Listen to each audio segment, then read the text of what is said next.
और हैरान कुन बात है, अंसार मदीना सारे के सारे शियाने अली थे। इवन जब हजरत अबू बकर की बैत हुई है ना, तो इन्होंने भी बैत नहीं की थी हजरत अबू बकर की। क्यों? वो साथ थे हजरत अली के, वो चाहते थे हजरत अली खलीफा बने।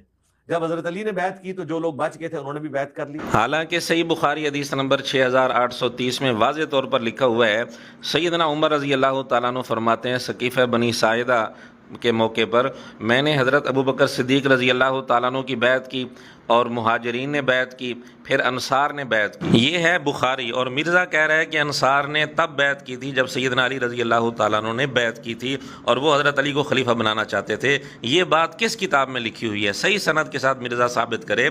और मिर्ज़ा ख़ुद कहते हैं कि हज़रत अली ने 6 माह बाद बैत की, तो अंसार ने क्या 6 माह बाद बैत की थी? ये किस किताब में लिखा हुआ है? किसी फिल्म में तो नहीं। अब बुखारी माने या फिल्म माने? क्या मिर्ज़ा ने टेबल पर बुखारी सिर्फ सजाने के लिए रखी है?